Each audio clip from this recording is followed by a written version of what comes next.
अस्सलामु अलैकुम अगर तुम ठूल छो पसंद तो यह सितार ठूल बनयु तुम जरूरी यह कचन ताम मिनटन मजी बनन वोल सितार ठूल हेक्यु तुम सुबह चाय सत खेत या बता सत खेत यम सान बच्चे हॉस्टलन मन आसान तो तिमन बिचारन परेशानी गसान कि क्या बनाओ यह सितार ठूल हेकन तिम ते बनाइत वारिया मजेदार तो वमे तुह यह जरूर पसंद पक्यू करो जल्दी जल्दी शुरू मे जोल गैस तो गैसस पे थो मे यह कड़ाई तो कड़ाई मज त्र यह थनि चमचे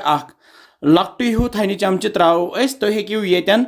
तील ते इस्तेमाल कर फल तील या रिफाइंड तील इस तुह खुश गो तो थनि पे गसान यह वारिया ताकती तो थन युथी कुंबल तो तुथी त्रो यह गंड निकराइत यह मे गंड निमुत तो अत कर मे जज जज पत्र गंडस दिल तुलने तो यपर अत पत मूल नेरान तपर अत मुठ हूँ गूल सह कड़न नबर मजबा कर खंड तो पत बनाए जज जज पत्र तो अमे पत त्रा बह अत नील मर्चवांगन त्रे नीलन मर्चवांगन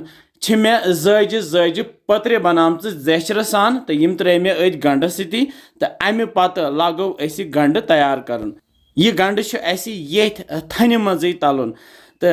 तल मे गैस थोमुत लोत तो यह तुत काल तलन युत काल यह जर्द हूँ ज्यादा जालुन यह क्या बस 1 मिनट लगे यह तैयार गसनस अगर कुन सात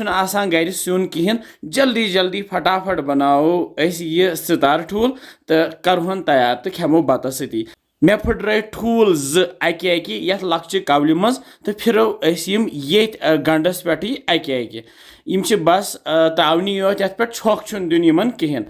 ये छक बह पे नून रसा तून कूत तुम खेवान तमे हिसाब तुम हेक्यू नून बगैर तन खेत तो अमे पत त्रो मर्चवांगन ओड चमचे पे छकरत बस ये नून तो मर्चवांगन यो त्रो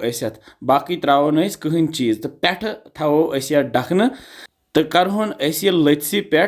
2 मिनटन तैयार बस 2 मिनट लगन तैयार गसनस पे तुलहस डखन थोद वन तो सोन सितार ठूल अजुक तैयार बह हावो तुह लक्चि चमचे सत यह क्युत दोड़ दोड़ गोमुत तो अमे पत फिरहन ये त्रमो प्लेटस पे तो बान श्राप सत करो ये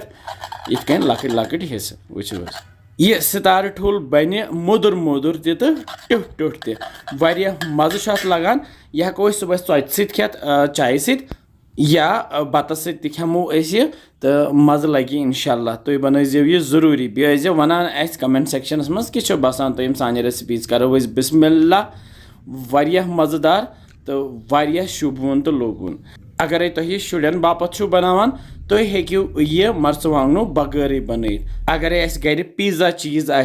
हेको सो पे त्रित तो बचन दित तिमन लगे वारिया मज़ क्या यह बन ये पिज़्ज़ा हूँ बिहु रब्बस हवाले।